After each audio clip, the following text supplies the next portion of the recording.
Alors, dans ce deuxième chapitre, on va traiter la cinématique des points matériels.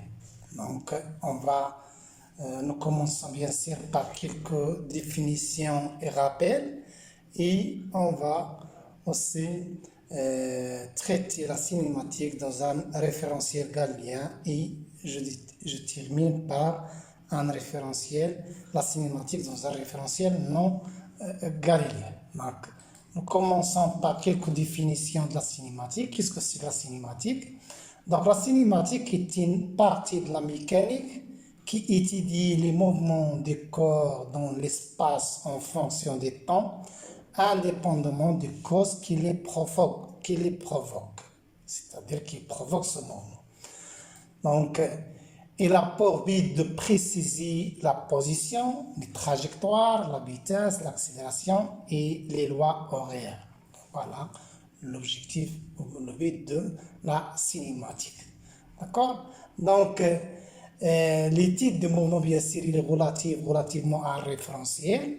Donc, l'étude du mouvement d'un point implique nécessairement la présence simultanée des points et d'un observateur qui analyse le mouvement de ce point.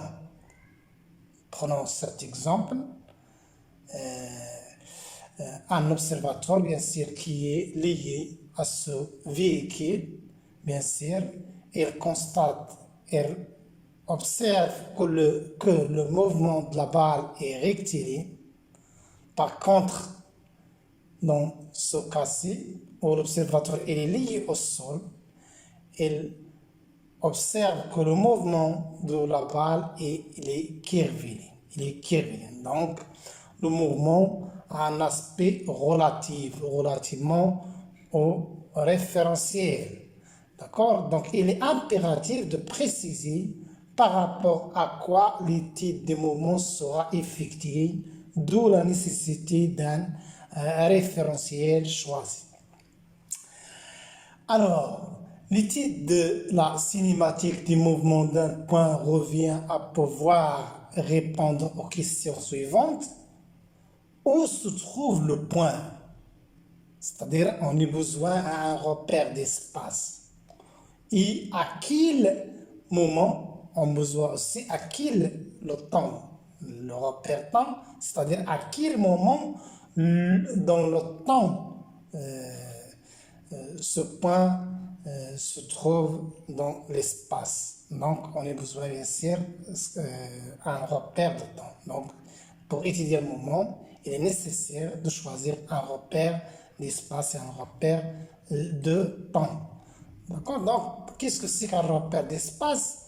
Un repère d'espace est défini par une origine O qui est fixe dans le référentiel et des axes de référence orthonormés qui vont permettre à l'observateur de juger dans quelle direction se trouve le point. Ici, si le mouvement est rectiligne, je choisis un repère qui est rectiligne, un axe d'origine O et de vecteur unitaire E pour étudier ce point M qui est rectiligne. Alors, si le mouvement s'effectue dans un plan, on a besoin d'un repère qui engendre bien sûr ce plan, le T, O et G, pour étudier le mouvement de ce point M. Par contre, si le mouvement est quelconque dans l'espace, il existe dans n'importe quel point, dans ce cas, je choisis un repère à 3 dimensions, O et G, K. Voilà les 3 cas possibles. D'accord? Et le repère de temps, on a besoin aussi d'un repère de temps caractérisé par quoi? Par une origine de temps et une horloge. Et une horloge pour mesurer l'écoulement des temps. Donc voilà, par exemple, si je choisis par exemple l'origine de temps, le point de départ par exemple de ce point matériel, je peux suivre l'évolution via le mouvement de ce point matériel en fonction du temps dans un repère choisi. En mécanique classique, bien sûr, le temps est considéré comme absolu et uniforme, c'est-à-dire considéré uniforme au cours du mouvement. D'accord? Par contre, dans la mécanique relativiste, bien sûr, le temps et l'espace sont unifiés. Alors, le repère d'espace et le repère de temps définissent ce qu'on appelle un référentiel. Un référentiel. Donc, le repère d'espace et le repère de temps définissent ce qu'on appelle un référentiel. Donc, qu'est-ce que c'est que notion sur les référentiels? Un référentiel ou bien solide de référence est un ensemble de points tout fixes donnés par rapport aux autres. L'observateur qui étudie le mouvement d'un point est lui-même immobile dans son référentiel. Voilà la première notation. Donc, pour un référentiel donné, il existe une infinité de repères possibles. Infinité de possibilités de choisir une origine et 3 actions. Quoi? Voilà. Pour un référentiel donné, il existe une infinité de repères possibles, c'est-à-dire il y a une infinité de possibilités de choisir une origine et 3 dimensions. Pour un repère donné, il n'existe qu'un référentiel associé. Tout ce qui est fixe dans le repère forme ce qu'on appelle le référentiel. Alors, quelques notations, ce sont des rappels que nous avons déjà vus au chapitre 1. Donc, le référentiel absolu. Donc, qu'est-ce que c'est ici? Bien sûr, de Copernic, bien sûr, c'est le vrai référentiel absolu. Donc, la question qui se pose, existe-t-il réellement dans la matière un référentiel galiléen? Donc, à l'heure actuelle, le meilleur référentiel galiléen est le référentiel de Copernic, dont l'origine est située au centre du soleil plutôt, et dont les 3 axes pointent vers 3 étoiles lointaines, n'ayant pas de mouvement à part dans notre galaxie. Par exemple, les étoiles sont considérées comme fixes, c'est-à-dire très lointaines et fixes. Voilà ce qu'on appelle le référentiel de Copernic. Donc, le référentiel géocentrique, puisque c'est un référentiel géocentrique, est un référentiel dont l'origine coïncide avec le centre C de la Terre et les axes CX, CY, CZ conservent les mêmes directions que celles de Copernic, c'est-à-dire il engendre par les 3 étoiles lointaines. Donc, ce référentiel en translation elliptique, ce référentiel, il est en translation elliptique et non rectiligne uniforme par rapport au référentiel de Galilée, c'est-à-dire par rapport au référentiel de Copernic. Donc, ni en principe pas galiléen. Le référentiel géocentrique du centre C et de 3 axes lointains vers 3 étoiles n'est pas un vrai référentiel galiléen.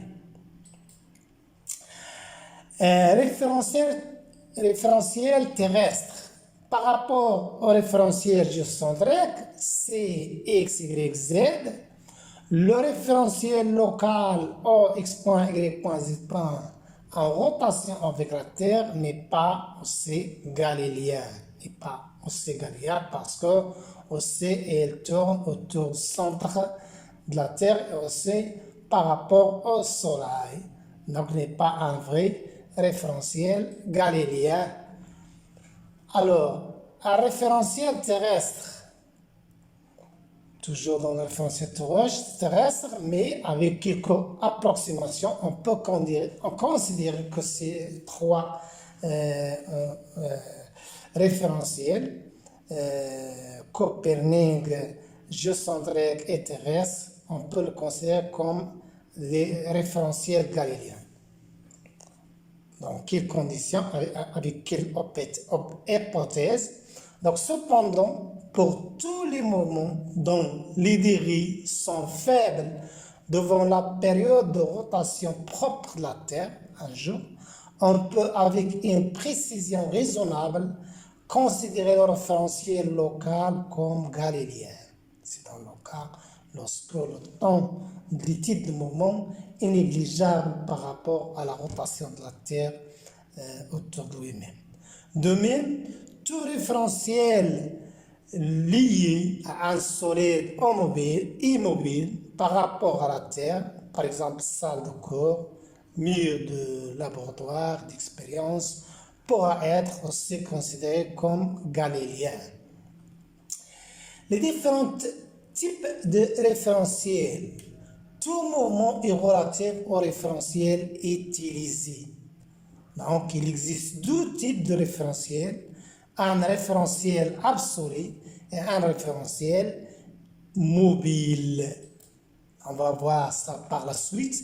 Donc, référentiel absolu, ce sont des référentiels supposés fixes ou en mouvement de translation uniforme. Le mouvement d'un solide est dit absolu s'il est décrit par rapport à un référentiel absolu. Alors, un référentiel en mouvement de translation uniforme par rapport à notre référentiel galiléen est aussi galiléen. Les référentiels de Copernic, géocentriques et terrestres sont des principaux référentiels galiléens. Seul le premier est rigoureusement galiléen, c'est-à-dire de Copernic. Les deux derniers le sont également lorsque l'on tient compte de certaines hypothèses, par exemple le temps de mouvement de ce point ou bien de ce système mécanique est négligeable par rapport au temps de rotation de la Terre autour de lui-même. Un référentiel relatif. Ce sont des référentiels en mouvement de translation accéléré ou de rotation. C'est ça un référentiel galiléen. Ce sont des référentiels en mouvement de translation accéléré ou bien en rotation. Le mouvement d'un solide est dit relatif s'il décrit bien sûr par rapport à un référentiel relatif. Un référentiel qui est en mouvement de rotation ou bien en mouvement de translation accéléré. Exemple, mouvement absolu ou relatif. Prendre le cas des bicyclettes. Voilà les différents référentiels qu'on peut choisir. Référentiel absolu qui est lié au sol et un référentiel relatif qui est en mouvement, qui est lié bien sûr à la première roue de cette bicyclette. Et deuxième référentiel relatif qui est lié au guidon. D'accord? Donc, si deux référentiels sont relatifs, alors le qui est lié au sol, il est absolu. Alors, passons à la notion de trajectoire d'une particule. La trajectoire d'une particule mobile, c'est quoi? C'est l'ensemble des positions occupées par ce point au cours des mouvements. Voilà, exemple, voilà, un cycliste, donc quelle est la trajectoire de différents points, par exemple, choisir de ce système.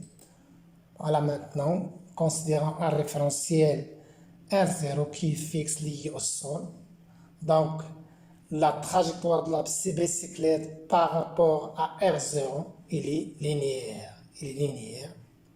Si je considère par exemple le mouvement de la valve par rapport toujours à R0, je constate qu'il est cycloïde. Alors, je considère maintenant un repère R qui est mobile, ce monsieur-là. Donc la trajectoire de M, de la valve, par rapport à R, comment il est circulaire. Voilà un exemple de la trajectoire absolue et relative. Dans le cas où la trajectoire est liée à R0, on dit que la trajectoire est absolue. Lorsque la trajectoire est liée à un repère relatif ou bien mobile, on dit que la trajectoire est relativement bien sûr à R. La trajectoire donc dépend des repères. On dit que la trajectoire est relative. Là, passons à une autre notion, c'est le parcours et déplacement. Voilà par exemple un parcours. Et on veut bien sûr déterminer le déplacement d'un point matériel par exemple. Donc voilà maintenant. Donc voilà l'origine par exemple. Voilà le déplacement. Voilà A. Le déplacement d'un point A à l'instant T. Le point A à l'instant T. Et le même point A à l'instant T'. Donc, c'est quoi AA'? AA', le vecteur AA' est appelé déplacement. Alors, l'arc AA', cet axe-ci, qui est égal à l'abscisse curviligne delta S, qui est égal à S de T' moins S de T par rapport à l'origine, est appelé bien sûr parcours. Le parcours, c'est la distance de cet axe. Voilà. Maintenant, la cinématique s'enchaîne. Nous passons à notre premier objectif, c'est la cinématique s'enchaînement de référentiel, où on va étudier les différents paramètres de cinématique dans un référentiel absolu.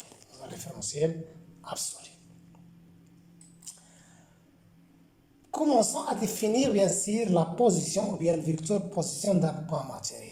Donc la position c'est quoi? D'une particule M et sa trace dans un repère au cours du temps. Alors la position du point matériel peut être définie au cours du temps en fonction du vecteur position. Voilà, la position peut déterminer en fonction du temps, en fonction bien sûr, en calculant bien sûr ce vecteur position. On va voir ça. Donc maintenant, par exemple, la position du point M. Voilà un point M dans l'espace. Donc j'ai considéré un repère O, X, Y, Z. D'accord? Alors, voilà OM et le vecteur unitaire, c'est le vecteur unitaire de ce vecteur position OM. Donc, ce point M parcourt la trajectoire C, voilà la trajectoire C, et à chaque instant, sa position est repérée par quoi? Par les coordonnées, ici les coordonnées cartésiennes X, Y, Z. Donc, je peux écrire directement comme nous avons vu au premier chapitre, c'est OM, XI plus YG plus ZK. Son rayon vecteur, OM, à quoi est égal?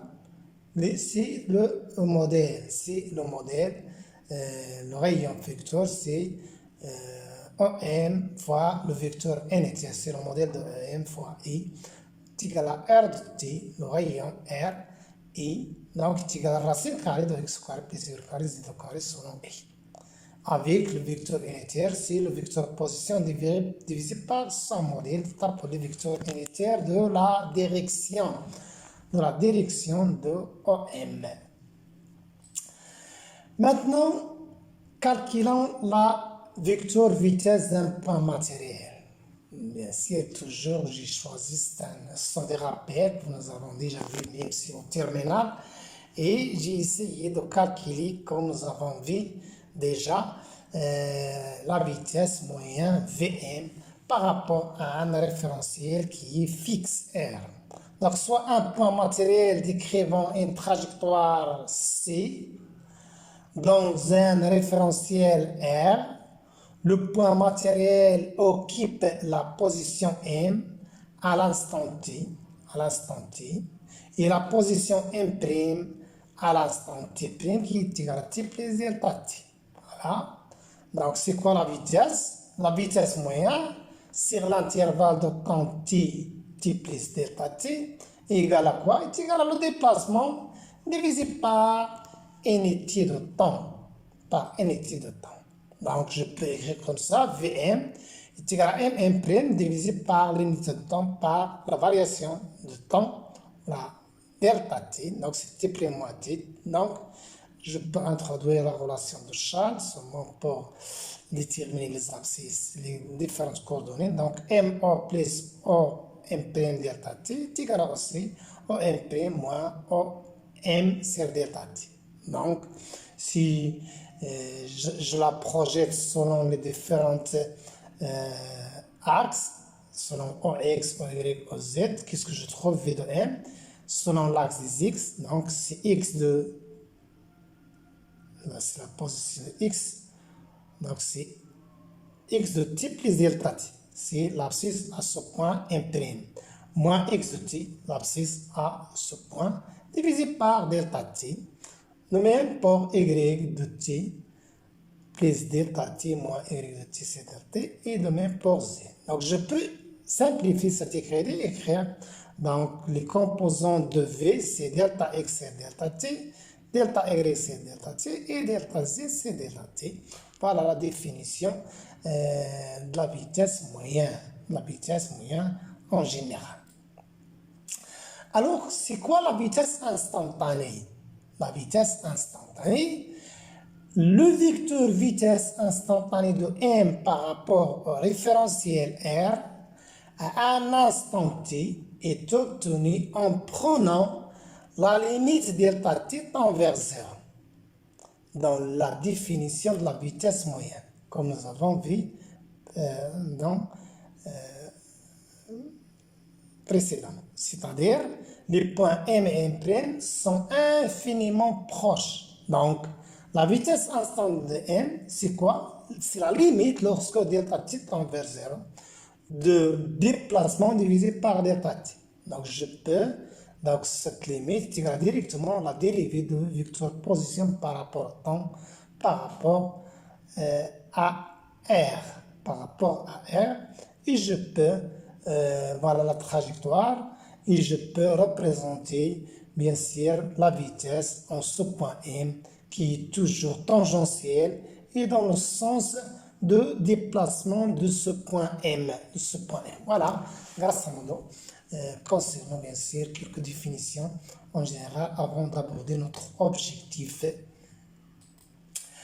Alors, le vecteur vitesse d'un point moteur. Donc, Vm, je peux introduire dans cette expression ci, Cmm' sur delta t. Donc, je peux introduire, je multiplie et diviser par mm', le modèle. Donc, c'est égal à la limite lorsque delta t, mm' sur delta t, fois la limite de mm' sur mm'. Donc, c'est quoi ça? C'est quoi ça?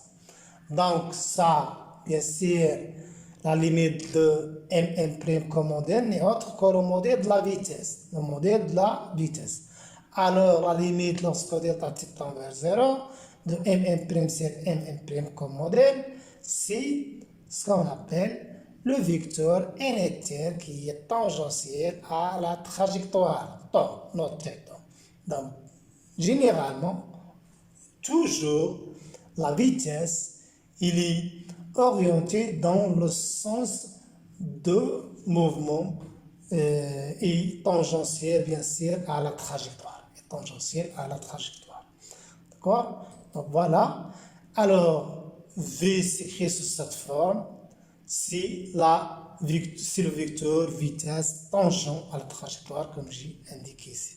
Dans chaque point, bien sûr, de la courbe, en chaque point de la courbe, le vecteur vitesse est tangente à la courbe, comme j'ai dit. Il indique la direction du déplacement. Le sens du vecteur vitesse indique le sens de mouvement des mobiles. Et la norme du vecteur vitesse indique quoi? Indique la longueur parcourue par unité de temps. Voilà. Ok, maintenant, vecteur accélération.